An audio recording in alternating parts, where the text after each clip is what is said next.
This arrogant and aimless man drifts through life with no direction until one summer he meets her, a girl carrying the weight of caring for her deaf sister. Captivated at first sight, he reached out to her heart with the only thing he had, the sign language he once learned. Their quiet connection grew into something deeper. But just when love seemed within reach, she started pulling away, hiding a truth that could shatter everything. The movie begins with Yong Jun, a young man in his 20s who has just graduated with a degree in philosophy. Everyone keeps asking what he plans to do with his life, but the truth is, he doesn't know. He has a driver's license, he even learned sign language, but nothing feels right. His parents run a small lunchbox shop, and when his mom sees him wandering aimlessly, she decides for him. For the next 3 months, she tells him he'll work as a delivery driver for their restaurant. That very afternoon, Yong Jun gets on his scooter for his first delivery, heading toward the nearby swimming complex. Lost and unsure of where to go, he spots a young deaf boy. Using sign language, Yong Jun asks for directions. To his relief, the boy understands him, and soon he finds the pool. There, by chance, he notices a girl, Yurim. She's standing at the edge of the pool, stopwatch in hand, pacing anxiously. When her younger sister, Ga-yul, finishes the lap, Yurim's face lights up. With quick, excited signs, she tells her sister she's broken her personal best and cheers for her before rushing off to work. Yong Jun stands there, frozen. For the first time in a long while, something stirs inside him. He can't stop thinking about her. Later, he approaches Ga-yul, hoping to learn more. She looks at him suspiciously and teases, "Are you trying to pick up my sister?" Still, she tells him both their names. But when Yong Jun asks for Yurim's phone number, Ga-yul shakes her head with a grin. "If you want it, ask her yourself." The next day, Yong Jun sets out on another delivery. Secretly, he hopes their paths will cross again, and fate answers. In a quiet back alley, he sees Yurim struggling with a broken-down bike. Gathering his courage, he approaches, using sign language to greet her. "I'm the delivery guy from the pool," he explains, and then bends to check the bike. The engine hasn't been serviced in ages, it won't start. She looks worried, pressed for time, so Yong Jun offers his scooter. "Take mine, I'll fix yours. Let's meet later to swap." She hesitates, but eventually agrees. When she tries to get his number, Yong Jun misunderstands, thinking she wants a handshake. The moment turns awkward, both of them blushing. Still, as she rides off on his scooter, he can't help but smile. Later, he pushes her bike into his friend's workshop. "Fix it up," he says, "make it look brand new." His friend eyes him, smirking at Yong Jun's nervous expression. "There is a girl you are interested in, right?" But Yong Jun denies and hurries away, unable to hide the foolish grin spreading across his face. That evening, Yong Jun couldn't hide his excitement. He sends Yurim a message, telling her the bike will be ready tomorrow. He waits for her reply, checking his phone over and over, but nothing comes. Meanwhile, Yurim is busy at the sign language center, practicing international sign language. Her dream is clear, one day to accompany her sister to the Olympics and watch her compete. After training, she heads to pick up Ga-yul from the pool. The two sisters laugh together as they ride home. Since their parents still live by the seaside, Yurim has been like a second parent in Seoul. The next morning, Yurim wakes early. As always, she prepares Ga-yul's breakfast and carefully packs her swim bag. It's a quiet ritual she never skips. Then suddenly she remembers. Her bike? She quickly replies to Yong Jun, apologizing for the delay. The moment he sees her message, Yong Jun lights up. Finally, she's answered. They agree to meet in 2 hours at the same alley. Before heading out, Yong Jun can't stop fussing over her bike. He scrubs every corner, polishes the handles, and makes sure it shines like new. On the way, he practices how to introduce himself in sign language, over and over, nervous like a schoolboy before his first date. When they meet, Yurim's eyes widen. Her bike looks brand new. "How much do I owe you?" she signs quickly, insisting she should pay. But Yong Jun shakes his head with a grin. "It was nothing. You don't have to pay me." Then he learns they're the same age. That makes him bolder. "Instead of money," he says, "why don't we be friends?" And with a shy smile he asks her to join him for coffee, then laughs softly. "Fine, coffee it is. My treat for fixing the bike." They sit by the road, and Yong Jun keeps sneaking glances, staring at her like she's the only person in the world. Every time their eyes meet, he looks away, embarrassed. When the coffee is finished, she checks the time and quickly stands. I have to get to work. She waves goodbye and rushes out, leaving Yong Jun sitting there, his heart racing, already wishing for the next time he'll see her. Back at the restaurant, Yong Jun throws himself into his delivery work. But even while rushing through the streets, there's a small smile lingering on his face. His mother notices it too. Watching him quietly, she teases, asking if he's seeing someone. Yong Jun doesn't answer, but his flushed cheeks give him away. Later, when he finds out that Yurim is only having a simple sandwich for lunch, he can't help himself. He heads into the store kitchen, carefully putting together a homemade lunchbox. With shy determination, he delivers it to her. Yurim eats every bite and praises his cooking. But when she insists on paying, Yong Jun feels a pang. He didn't do it for money, he just wanted to take care of her. Still, he accepts, hiding his disappointment. That night, Yurim sits alone in her room, surrounded by bills and receipts. She carefully calculates her finances, stretching every one. Her part-time jobs barely cover Ga-Yul's swimming lessons and their daily needs. No matter how hard she works, it never feels enough. But her sister's dreams keep her pushing forward. The next morning at the pool, a heated argument breaks out. A group of mothers complains about the training schedule, claiming they've booked the same slot. Ga-Yul's coach stands firm, insisting the time belongs to his team. But when asked to share, one mother sneers, saying their children cannot swim with disabled kids, afraid they'll get sick. The cruel words hit like stones. The coach, furious, shouts that none of the swimmers have any illness that could spread. Still, the woman demands the pool be disinfected after Ga-Yul and the others finish. The sting of prejudice fills the air. Later, Yong Jun approaches the woman and reminds her that deaf people have feelings, and they can read every insult she spits out. But she only rolls her eyes, continuing her rudeness. Frustrated, Yong Jun whips out his phone, snapping photos of her car parked illegally. Later, he submits a traffic report, his quiet revenge. Afterward, he seeks out Yurim, worried. She forces a small smile, telling him this kind of treatment happens often. But deep down, she's tired of the world treating them as less. Hearing her frustration, Yong Jun gently suggests they all go out for a change of mood. That afternoon, he takes Yurim and Ga-Yul onto a crowded public bus, joking around to make the ride less tiring. When night falls, he surprises them by leading the way into a neon-lit club. At first, the sisters look around, bewildered by the flashing lights and thundering energy.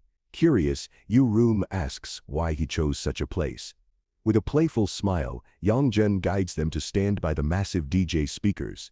"Put your hands here," he shows them. The moment their palms touch the vibrating surface, their faces light up.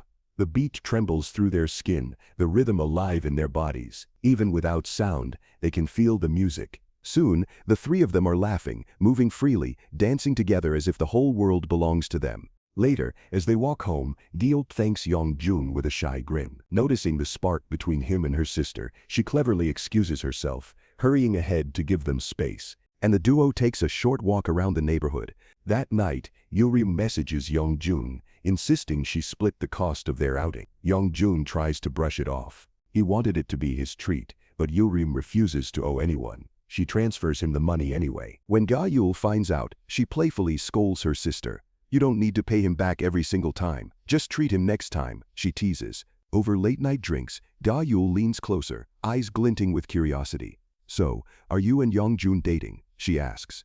Yurim quickly shakes her head, insisting they're just friends. But her flushed cheeks and the way her smile lingers tell Ga-Yul everything she needs to know. The next morning, on their way to training, the sisters run into Yong Jun again, only to learn that they've been forced to move to a new training ground after endless complaints from the other pool. The new facility is far from home, smaller, and lacking proper equipment. Later, the coach pulls aside another trainer. With quiet seriousness, he explains that Ga-Yul has the potential to compete at an international level. If she can place first in the upcoming Seoul competition, she'll qualify for the national team. For the first time, Ga-Yul's dream doesn't feel so far away. The big day has arrived, the 25th Seoul City Hall competition. Swimmers from all corners of Korea march into the pool with determination, including Ga-Yul, her eyes shining with focus. When the race begins, Ga-Yul pushes herself harder than ever. The crowd cheers as she races to the finish, and when the timer stops, she has done it. First place, with a record-breaking time of 28 seconds. Yurim's chest swells with pride. Later on a call with Yong Jun, she announces, "Look, my sister did it. Let's go celebrate," he says. Yurim, kind and thoughtful, gently declines, saying that Ga-Yul is probably tired. but Ga-yul, seeing her sister's hesitation, nudges her to go ahead. Yurim lets her sister help pick an outfit, but true to her simple style, she chooses what she usually wears. Soon, the pair meets. Together they walk toward the seaside, the same place she and Ga-yul used to visit as children, near their parents' home. They walk side by side, laughing and sharing stories. Yong Jun, curious, asks, "What's your dream, Yurim?" She looks at the water, her eyes gentle. "I want to see my sister swim in the Olympics. That's all I've ever thought about. And you? What about your own dreams?" he asks. She shrugs softly. "I haven't really thought about it yet." He smiles, understanding. "Me neither." Then he tells her, "We can figure it out together." Meanwhile, back at home, Ga-yul sleeps peacefully until suddenly the fire alarm blares, filling the house with smoke. Frantically, she presses the lift button, hoping to escape quickly. But halfway down, the lift shudders and stops. Just when fear begins to creep in, hands pull her out to safety. On their way home, Yong Jun finally musters the courage and confesses, "Yurim, I fell for you at first sight." Before she can respond, her phone buzzes. A message flashes across the screen. Ga-yul has been rushed to the emergency room after inhaling smoke from the fire. Without a word, she bolts, leaving Yong Jun standing there, confused and worried. At the hospital, panic grips her. She rushes to Ga-yul's side, fear written all over her face. Ga-yul reassures her, "I'm fine, just a little smoke, but Yurim can't shake the guilt. I should have been here. I am sorry for leaving you alone." Ga-yul gently holds her sister's hand. "I'm really okay. Don't blame yourself." That night, Yong Jun stays awake, sending her text after text. He waits, anxious, but receives no reply. He even heads to the pool, hoping to see if she will show up there. The next morning, Yurim rushes to the pool as Ga-yul is discharged and heading straight to practice, but the accident has left its mark. Ga-yul struggles through her laps, unable to complete even one fully. Watching her sister struggle, Yurim feels a heavy guilt settle over her chest. Later, when practice ends, Yurim waits outside to accompany Ga-yul home. But her sister smiles faintly and says, "I'm going with my friends today." Yurim wants to insist, wanting to be there for her like always, but Ga-yul's firm tone leaves no room to argue. Reluctantly, she watches her sister leave. That night, Yurim stays awake, her thoughts restless, waiting for Ga-yul to return. When her sister finally comes home, Yurim pretends to be asleep, unsure how to face her. The next morning, Yurim wakes to find a small note left by Ga-yul. It reads simply, "You don't need to accompany me for my practices anymore." Yurim sits silently. For all her life, she had always accompanied her sister, supporting her every step. Now with this sudden change, she feels lost. Later that morning, Yurim steps out of her apartment and freezes. Yong Jun is waiting at the entrance, his face lighting up the moment he sees her. But instead of warmth, she greets him with cold words. "Don't wait for me anymore. Don't text or call me. Let's never see each other ever again." Yong Jun's smile fades instantly. Shocked, he runs after her. "Why? Did I do something wrong? Tell me." His voice cracks, desperate for an explanation. But Yurim doesn't meet his eyes. "There is no reason, but I don't have the capacity to date anyone." The words cut him deeply. "Am I a burden to you?" he asks quietly. She hesitates, then nods. Without another word, she walks away, leaving him standing there in silence. Yong Jun is devastated. That day, he can't eat, can't sleep, just sits staring blankly at the walls, his heart heavier than ever. Even his parents notice his empty gaze and quiet sighs, realizing their son has fallen hard and has been left broken. Back at the pool, Ga-yul's struggles finally reach their peak. She tries to swim, but her body won't listen. The smoke from the fire has weakened her lungs, making every lap feel impossible. After failing once again, she breaks down in tears. Watching from the door, Yurim's heart aches when Ga-yul apologizes through sobs. "Sis, I can't make it to the qualifiers." Yurim's eyes well up. "It's my fault. I should have been there. I should have protected you." But Ga-yul looks up, her voice trembling yet firm. "Stop. You've given up everything for me. But what about you? When will you start living your own dream?" Yurim stares, stunned. "My dream is your dream," she insists softly. But Ga-yul shakes her head, crying harder.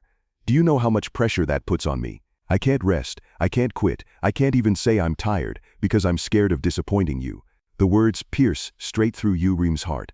She never realized. To her, every sacrifice, every late night, every job was love. But to Ga-yul, it had become a heavy chain. And for the first time, Yurim sees how her devotion might have been hurting the very person she wanted to protect. The next day, Yurim travels back to her parents' seaside home. Sitting quietly dinner table, she finally lets her bottled-up feelings spill. "Why did you bring me into this world?" she asks, her voice trembling. "Weren't you afraid I would be born with a disability too?" Her parents exchange a gentle look, then her mother answers using sign language. Raising you was never hard. Having you was the best choice of our lives. Her mother reaches across the table, holding her hand.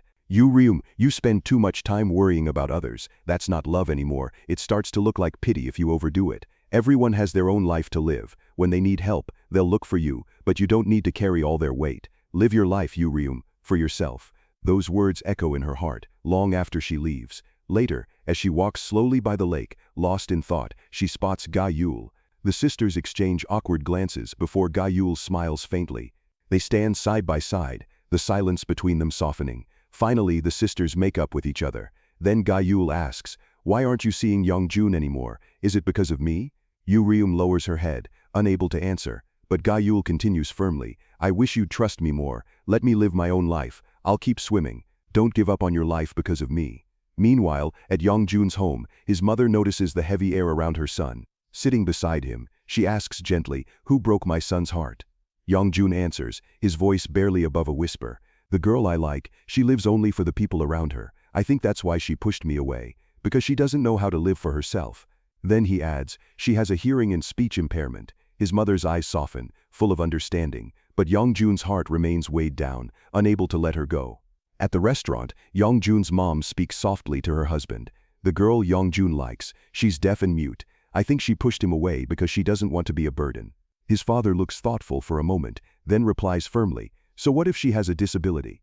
As long as she's a good person, that's all that matters. Not being able to hear doesn't mean you can't communicate. Hearts can talk too." His mother smiles faintly, her worries easing at his words.